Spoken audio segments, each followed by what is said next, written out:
In the frozen morning of December 1944, deep within the Ardennes forest, German infantrymen crouched silently in their foxholes. The air was still heavy with cold and the scent of pine and smoke. Then, without warning, the silence shattered.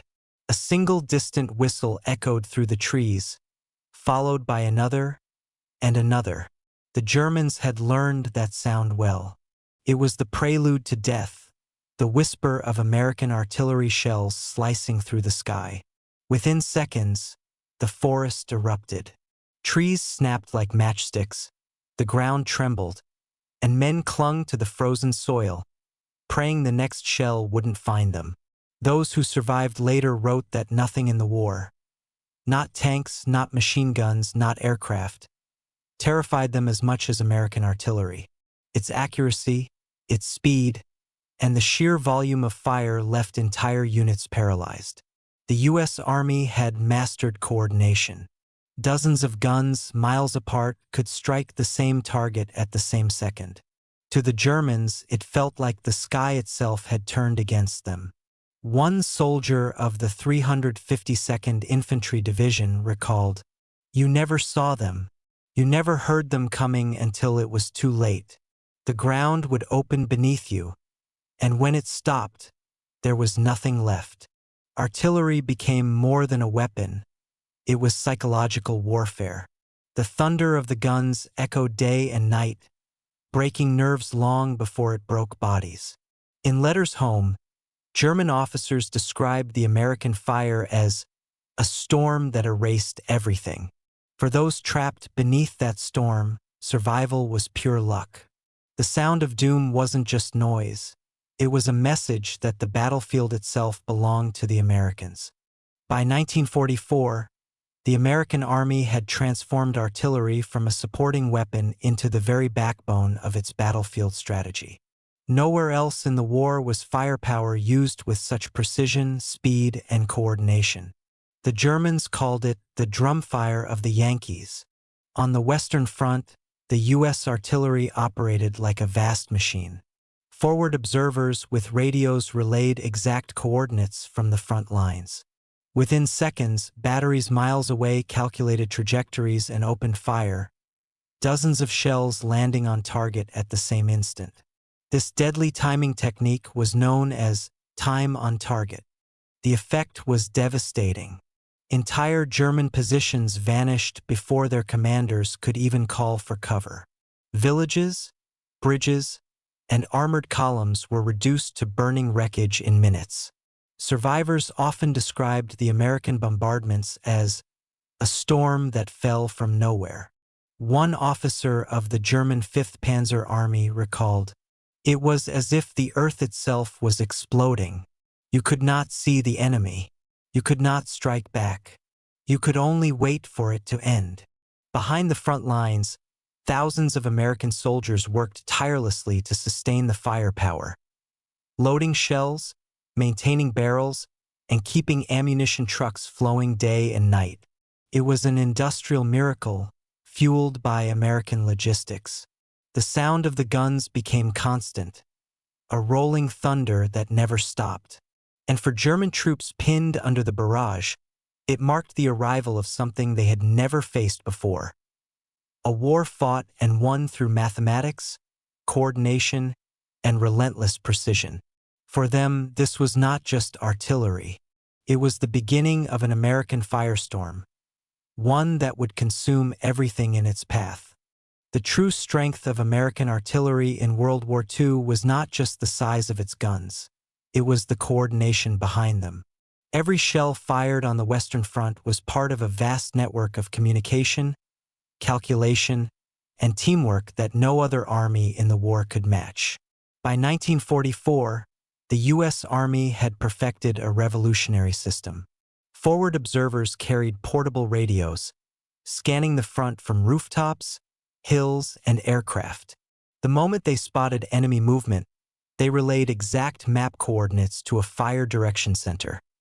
A small tent filled with men hunched over maps, rulers, and telephones. In less than a minute, firing data was transmitted to dozens of batteries scattered across the countryside. Guns of every caliber, from light 105 mm howitzers to the massive 155 mm long toms, adjusted their barrels in unison. When the command, "Fire," echoed over the radio, entire divisions unleashed destruction with mathematical precision. This was warfare orchestrated like a symphony.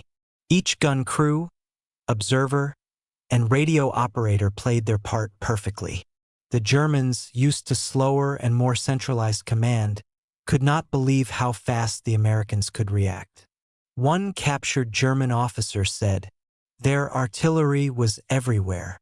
It was as if the Americans had eyes all around us." Technology was the invisible weapon. Improved radio systems, aerial reconnaissance, and detailed topographic maps gave the U.S. Army an unprecedented advantage. No movement, no trench, no convoy was safe once it was seen. To the men on the ground, this coordination felt almost supernatural, as if the guns themselves were thinking. It was this unity of intelligence, communication, and precision that turned American artillery into the deadliest orchestra of the Second World War. In December 1944, the Ardennes forest became a frozen hell. The German army, desperate for one final victory, launched a surprise counterattack through the snow-covered woods of Belgium. The Battle of the Bulge had begun, and within days, the calm silence of winter was shattered by thunder. American troops, surrounded and outnumbered, relied on one force above all others: artillery. The icy forests echoed with the rhythm of guns, hundreds of howitzers, firing day and night. Every ridge and crossroad became a duel of steel. Shells exploded in the snow, turning the white landscape into clouds of black smoke and fire. At Bastogne, the 101st Airborne Division stood firm while American gunners outside the town worked without rest. Frozen hands loaded shells, faces blackened with powder. Artillerymen calculated ranges by candlelight, sometimes firing blind through blizzards. Yet their accuracy was deadly. German tanks tried to advance under cover of fog, but the observers were ready. As soon as a column appeared, coordinates were relayed, and within seconds, the sky opened.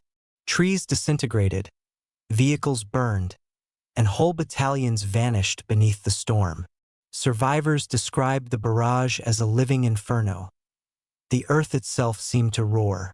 One German lieutenant later recalled, "The snow burned. The air was full of fire. We could not tell where the shells came from.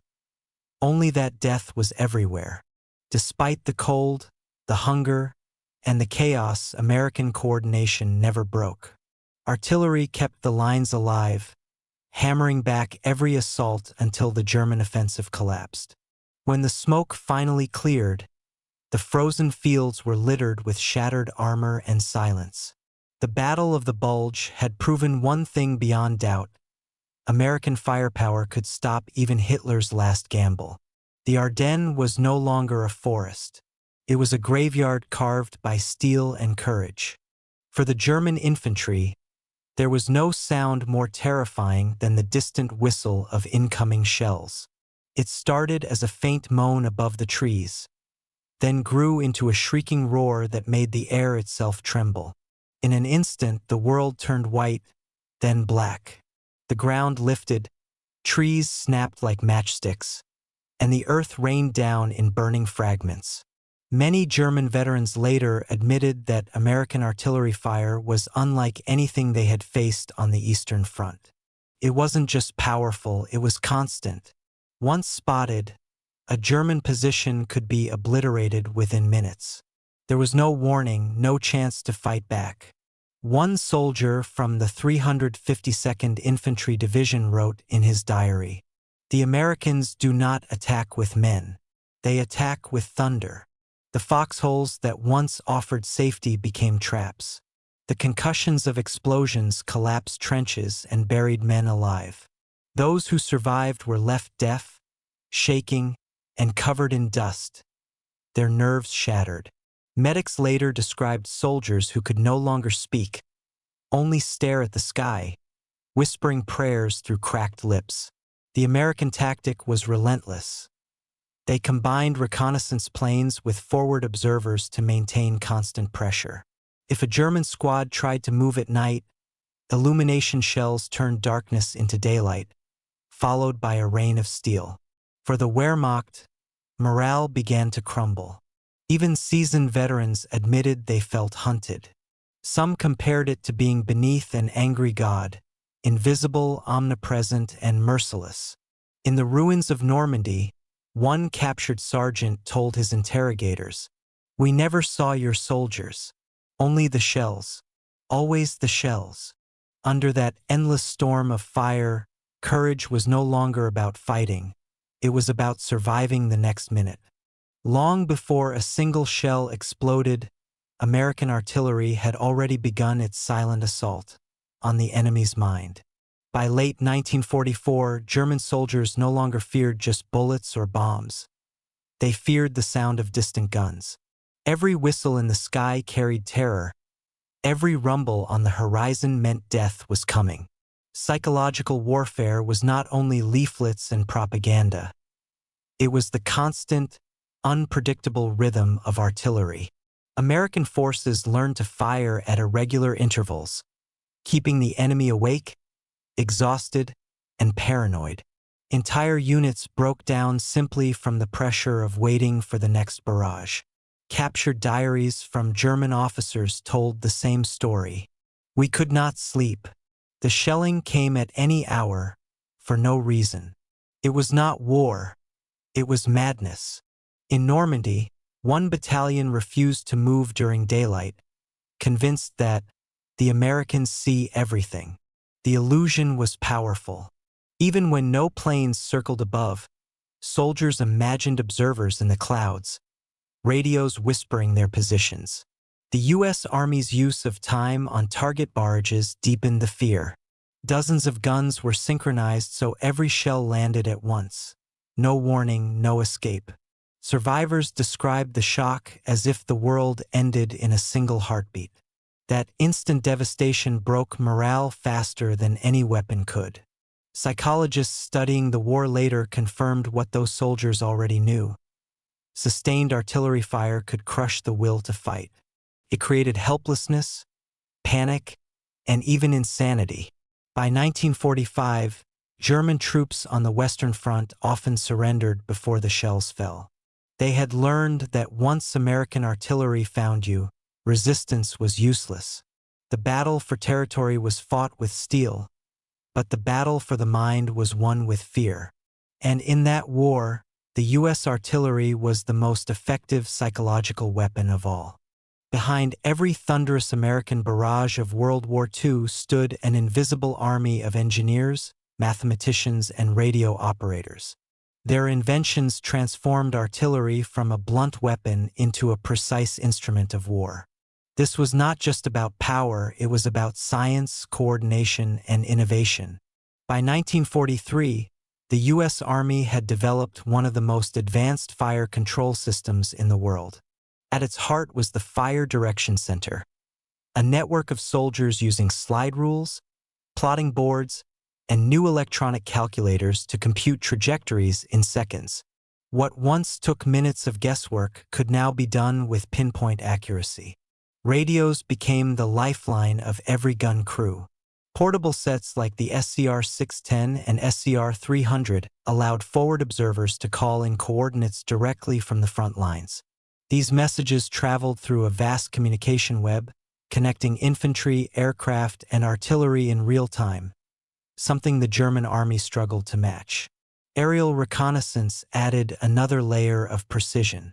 High-altitude photos, combined with map grids and range tables, allowed American gunners to target positions they had never seen with their own eyes.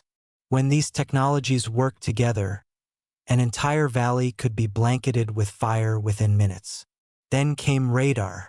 Systems like SCR-584 tracked enemy aircraft and even corrected anti-aircraft fire automatically, a marvel of 1940s science. In Europe, radar-guided shells shot down V-1 rockets that once terrorized London, proving how far technology could tip the balance.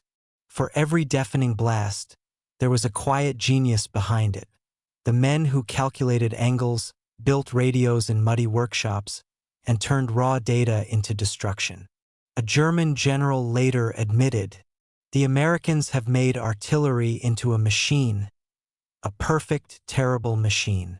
That machine, fueled by innovation and precision, became the backbone of Allied victory."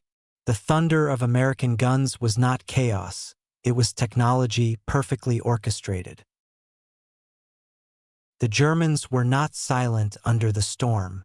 As American artillery dominated the front, the Wehrmacht fought desperately to answer with fire of its own. Counter-battery warfare became a deadly duel of sound, smoke, and science. German artillery crews were among the most disciplined in the world. They used advanced range-finding equipment and sound-ranging stations, devices that detected the thunder of American guns and triangulated their location. Within minutes, counterfire would begin. Shells screamed across the battlefield, hunting the very batteries that had unleashed destruction moments before. In Normandy and later at the Battle of the Bulge, this deadly exchange became routine. American gunners fired, then immediately relocated, knowing that staying too long meant certain death. German 88mm and 105mm guns were precise and fast, often hitting positions before the smoke from U.S. rounds had cleared. But the Germans faced an impossible challenge. Their logistics were crumbling, fuel was scarce, and Allied air superiority made every movement dangerous. Supply convoys were bombed before they reached the front, leaving many batteries silent for lack of shells. Still, their discipline and experience made them formidable. A U.S. artillery officer later recalled, "The moment we opened fire, we knew they were listening. Within 5 minutes, their shells would be falling on us." Some of the fiercest counterfire duels took place near Aachen and along the Siegfried Line. Entire gun crews were wiped out as both sides traded salvos over miles of forest and farmland. The earth itself became a chessboard of death. Yet even as German gunners fought bravely, they could not match the coordination and sheer volume of American firepower. Their skill was legendary, but their resources were fading. By 1945, counterfire had become a symbol of defiance, not victory. The Germans fought back with courage and precision, but they were battling an army that had mastered both the science and psychology of war. The thunder they once commanded now answered back, louder and stronger than ever before. When World War II ended in 1945, the thunder of American artillery did not disappear. It evolved. The lessons learned on the battlefields of Europe shaped every future conflict, from Korea to Vietnam and far beyond. The power, precision, and coordination of U.S. firepower became a cornerstone of modern warfare. The U.S. Army had proven that artillery, when fused with technology and intelligence, could dominate any battlefield. From radar-guided guns to coordinated air artillery strikes, the science of destruction had changed forever. The innovations of World War II, from fire direction centers to time-on-target barrages, became templates for a new military doctrine. In the post-war years, engineers who once calculated shell trajectories now design missiles and rocket systems. The deadly precision of the 155mm long tom evolved into the era of guided munitions. By the time of the Korean War, U.S. forces could deliver massive, coordinated strikes within seconds, a capability first born in the mud of Normandy. Yet the legacy of firepower was not only mechanical, carried a moral weight. The devastating accuracy that once saved soldiers also raised questions about the cost of such power. How much destruction was too much? What did it mean to wage war with such precision that human life could be erased from miles away? Veterans who served the guns often reflected on this paradox. One artilleryman later said, "We were proud of what we could do, but sometimes I wonder if we were too good at it." Today, the doctrines of combined arms and precision warfare still echo those lessons. The U.S. military's unmatched coordination, its ability to see, decide, and strike faster than any enemy, is the direct descendant of the fire that once lit Europe's skies. The legacy of American artillery is not just in history books or museums. It lives on in every soldier trained to calculate a shot, in every commander who trusts the unseen thunder.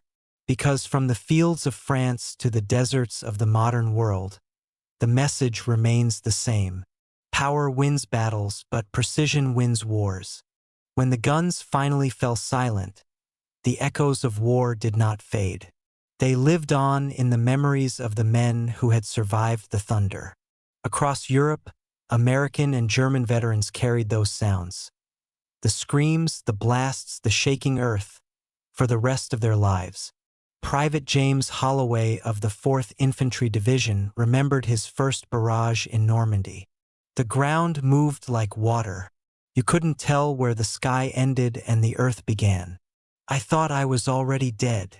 For many soldiers, the fear wasn't of dying.